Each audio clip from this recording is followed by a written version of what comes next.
بسم اللہ الرحمن الرحیم۔ السلام علیکم۔ سرات.e.مستقیم نیوز چینل میں آپ سب کو خوش آمدید کہا جاتا ہے۔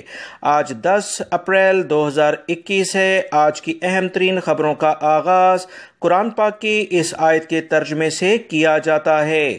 سورہ انبیاء کی آیت 35 میں ارشاد باری تعالی ہے، ہر جان کو موت کا مزہ چکھنا ہے اور ہم اچھے اور برے حالات میں ڈال کر تم سب کی آزمائش کر رہے ہیں اور بالآخر تم سب کو لوٹ کر ہمارے ہی پاس آنا ہے۔ اللہ رب العزت ہمیں ان قرآنی آیات اور احادیث کو سمجھ کر اس پر مکمل عمل کرنے کی بھی توفیق عطا فرمائے، آمین۔ دوستو، آج کی ویڈیو میں کافی اہم معلومات ہیں، ویڈیو مکمل دیکھیے گا، لائک کر کے شیئر بھی کیجیے گا۔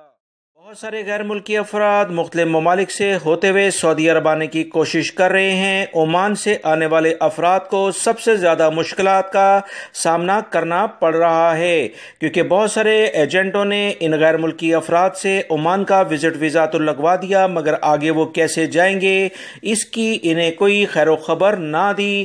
عمان کی جانب سے بھی سعودی عرب اب پروازیں آنا بند ہو چکی ہیں، کیونکہ وبائی مرض کرونا کی بنیاد پر کچھ اہم اقدامات کیے گئے ہیں۔ اب وہ غیر ملکی افراد جو کہ عمان سے آ رہے تھے وہ پھنس گئے ہیں۔ دوستو، اسی بنیاد پر کل میں نے اپنے دوسرے چینل پر یہ ویڈیو شیئر کیا تھا کہ جو غیر ملکی افراد اس وقت نئے ویزے لے کر یعنی وزٹ ویزے لے کر 15 دن کا قرنطینہ کر کے مختلف ممالک جس میں مالدیپ، بنگلہ دیش، افغانستان، ترین یا عمان کے ذریعے سعودی عرب آنا چاہتے ہیں، بہتر ہے کہ اپنے ملکوں میں قیام کریں، کیونکہ حالات کسی بھی ٹائم بدل سکتے ہیں، جس کی زندہ مثال عمان کے لحاظ سے ہے۔ لہٰذا احتیاطی تدابیر اختیار کرتے ہوئے اپنے ملک میں رہا جائے تو فی الوقت بہتر ہے۔ تبوک ریجن میں ایک افسوسناک واقعہ پیش آیا ہے۔ ایک مسجد میں مؤذن اور نمازی کو قتل کر دیا گیا ہے۔ پولیس نے مفرور ملزم کو بھی گرفتار کر لیا ہے۔ سیکیورٹی اداروں کے مطابق تبوک کے البوادی محلے میں ایک مسجد کے مؤذن اور ایک شخص کے درمیان جمعے کی صبح جھگڑا ہوا تھا۔ ذرائع نے بتایا کہ جھگڑا اس بات ہوا کہ فجر کی اذان کون دے گا۔ تلخ کلامی کے بعد نوبت ہاتھا پائی تک گئی اور اس کے بعد مقامی شہری نے مؤذن اور مسجد میں موجود ایک نمازی پر تیز دھار آلے سے حملہ کر دیا اور دونوں افراد کو جائے وقوع پر ہی جاں بحق کر دیا اور وہاں سے فرار ہو گیا۔ باخبر ذرائع کا کہنا ہے کہ ملزم مسجد کے مؤذن سے پہلے بھی لڑتا رہتا تھا، جس پر مؤذن نے کئی بار سرکاری اداروں کو شکایات درج کرائی تھیں۔ تبوک پولیس نے مفرور ملزم کو گرفتار کر لیا ہے، جو مقامی شہری ہے۔ عمر کے لحاظ سے 50 سے 60 سال اس کی عمر ہے۔ پورا محلہ ہی غمزدہ ہو گیا۔ سعودی عرب میں بڑھتے ہوئے وبائی مرض کرونا کے کیسز سے تمام افراد ہی پریشان ہیں۔ سعودی عرب میں رہنے والے غیر ملکی افراد ہوں یا سعودی شہری، تمام افراد کو سعودی عرب کے ادارے مسلسل خبردار کر رہے ہیں کہ اگر احتیاطی تدابیر پر عمل درآمد نہ کیا گیا، وبائی مرض کرونا کو کنٹرول کرنے کے لیے مختلف ریجنز اور جو بھی چھوٹے بڑے شہر ہیں اس میں کوئی بھی سخت اقدامات کیے جا سکتے ہیں۔ ریاض ریجن میں دوستو اتنے کیسز آنا شروع ہو چکے ہیں جو پچھلے 1 مہینے پہلے پورے سعودی عرب میں سامنے آ رہے تھے۔ سعودی عرب کے سیکیورٹی اداروں نے باقاعدہ سوشل میڈیا کے ذریعے آگاہی مہم عوام میں تیز کر دی ہے اور آخری وارننگ بھی دینی شروع کر دی ہیں کہ اگر ان پر عمل درآمد نہ کیا گیا، وہ حالات اور واقعات دوبارہ سے عوام کو یاد دلائے جا رہے ہیں کہ احتیاطی تدابیر نہ کرنے کی بنا پر کافی زیادہ مشکلات ہوئی تھیں، جس کی بنا پر کرفیو اور لاک ڈاؤن ہوا تھا، تمام ریجنز بند ہو گئے تھے۔ تمام افراد سے ایک بار پھر سے اپیل کی گئی ہے کہ اگر احتیاطی تدابیر پر عمل نہ کیا تو حالات گڑبڑ بھی ہو سکتے ہیں، جس کا معاشرہ بھی اسی لیول پر ذمہ دار ہوگا۔ سعودی عرب کی سپریم کورٹ نے اتوار کی شام رمضان کا چاند دیکھنے کی اپیل کر دی ہے۔ عدالت کی جانب سے جاری بیان میں کہا گیا کہ جو بھی رمضان کا چاند دیکھے اپنی گواہی ریکارڈ کروا سکتا ہے۔ یاد رکھیں، جمعے کو عدالت عظمیٰ کی جانب سے جاری بیان میں کہا گیا، القریٰ کیلنڈر کے مطابق شعبان کا چاند 29 رجب کو دکھائی نہیں دیا تھا، جس کی وجہ سے مملکت میں موسم کا غبار آلود ہونا بتایا گیا تھا۔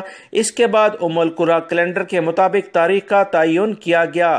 عدالت نے اس حوالے سے مزید کہا ہے کہ اتوار کو مملکت کے تمام علاقوں میں رمضان کا چاند دیکھنے کی اپیل کی جاتی ہے۔ بیان میں مزید کہا گیا ہے کہ اگر کسی کو بھی رمضان کا چاند دکھائی دے تو اس کو اپنی گواہی کو ریکارڈ کرانے کے لیے کہا گیا ہے۔ اتوار کو اگر چاند دکھائی نہیں دیتا تو پھر پیر کو القرآن کیلنڈر کے مطابق 30 شعبان جبکہ عدالتی فیصلے کے مطابق 29 شعبان ہے۔ اس دن چاند دیکھا جائے تاکہ تمام امت مسلمہ کے لیے رمضان کی مبارکباد پیش کی جا سکے۔ دوستو اس بارے میں جیسی اطلاعات آئیں گی آپ تمام بھائیوں کو بغیر کسی تاخیر کے انشاءاللہ شیئر کر دی جائیں گی۔ سعودی عرب کے کیپٹل ریاض میں آہستہ آہستہ انٹرنیشنل لیول پر جو بڑی آرگنائزیشنز ہیں وہ اپنے دفاتر ریجنل آفیسز قائم کرنا شروع کر چکی ہیں۔ گوگل اور اس طرح سے ایمیزون اور دیگر بڑی کمپنیوں کی جانب سے واضح طور پر یہ اعلامیہ جاری کیا جا چکا ہے کہ ریاض میں باقاعدہ وہ اپنا ریجنل آفس کھولیں گے تاکہ سعودی عرب میں ان کا جو کاروبار ہے وہ وسیع پیمانے پر پھیل سکے۔ یاد رکھیں سعودی حکومت کی جانب سے واضح اعلامیہ جاری کر دیا گیا تھا کہ سعودی عرب میں صرف وہی بڑی انٹرنیشنل کمپنیاں کام کر سکیں گی، یہاں کانٹریکٹ حاصل کر سکیں گی جن کے ریجنل آفس ریاض میں ہوں گے۔ ریاض انشاءاللہ اگلے کچھ 3 سے 4 سالوں میں وسیع پیمانے پر ترقی کرنے جا رہا ہے۔ سعودی حکومت کے اپنے ملک کے لیے بہترین اقدامات آنے والے دنوں میں اس کے ثمرات غیر ملکی اور سعودی شہریوں کو ملیں گے۔ وسیع پیمانے پر ملازمتیں بھی مہیا۔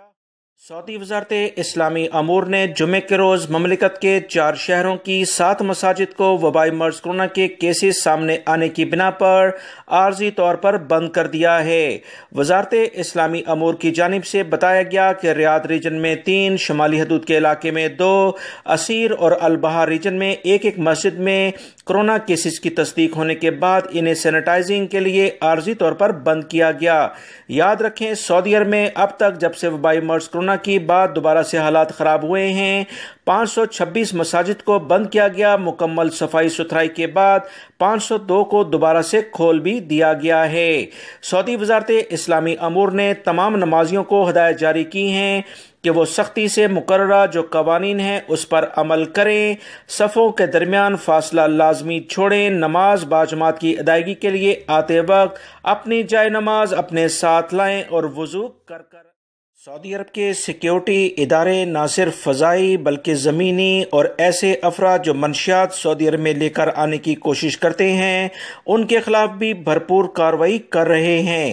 جدہ اور رابغ کے علاقے سے خبر آئی ہے کہ سیکیورٹی اداروں نے رابغ اور جدہ میں بری اور بحری سیکیورٹی کے دستوں نے کافی مقدار میں منشیات کو سعودی عرب میں لانے کی کوشش کو ناکام بنا دیا ہے جو کہ 245 کلو گرام بنتی ہے، جس کی مالیت سعودی عرب کے لحاظ سے لاکھوں ریال بنتی ہے۔ اسی بنیاد پر سعودی عرب کے سیکیورٹی ادارے ایسے افراد کے خلاف بھرپور کارروائی کرتے ہیں جو کہ اسے وصول کرنے، اسے استعمال کرنے اور اس کو غیر قانونی طور پر سعودی عرب میں لانے کی کوشش کرتے ہیں۔ سعودی عرب کے اہم ثقافتی علاقے العلا سے خبر آئی ہے کہ العلا رائل کمیشن کے چیف ایگزیکٹو نے امید ظاہر کی ہے کہ 2035 تک العلا کے 5000 سے زیادہ ہوٹل کے کمرے مکمل ہو جائیں گے۔ انہوں نے بتایا کہ اس بارے میں 200 کے قریب مختلف ہوٹل سعودی عرب کے اس علاقے میں تعمیر کیے جا رہے ہیں جو کہ 2023 کے آخر تک 1000 یونٹ تک تیار کر لیے جائیں گے۔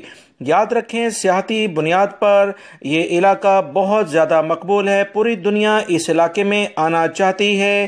طویل ایریا میں نخلستان بنائے گئے ہیں جو کہ 60% کے قریب مکمل بھی ہو چکے ہیں۔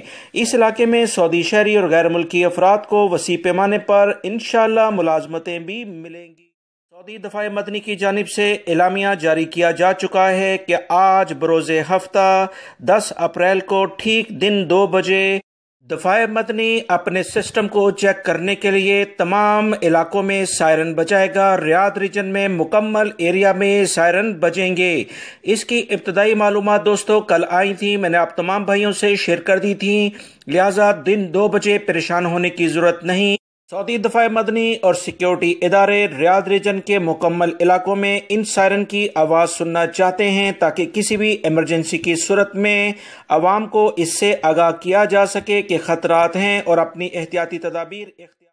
سعودی عرب میں وہ تمام غیر ملکی افراد جن کی عمر 50 سال کے قریب ہے یا اس سے زیادہ ہے، ان کی تنخواہ کے بارے میں سعودی عرب کے اہم ادارے general organisation for social insurance نے ایک اہم اعلامیہ جاری کر دیا ہے۔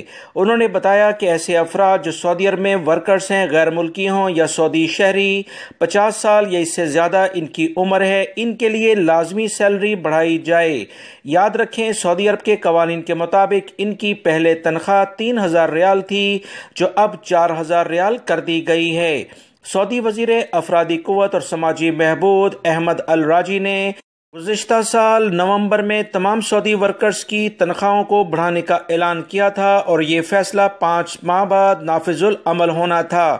4000 ریال سے کم تنخواہ پانے والے سعودی ورکرز کو سعودی نیشنلائزیشن پروگرام کے تحت نصف شمار کیا جائے گا۔ وہ تمام کمپنی جن کے پاس 50 سال سے عمر کے سعودی شہری کام کرتے ہیں، اگر وہ انہیں 3000 تنخواہ دیں گے تو انہیں آدھا کنسیڈر کیا جائے گا، یعنی 2 ورکرز انہیں 3000 ریال والے رکھنے پڑیں گے یا وہ 4000 ریال ایک ہی شخص کو ادا کریں۔ غیر ملکی افراد کو بھی انشاءاللہ اس سے کافی فائدہ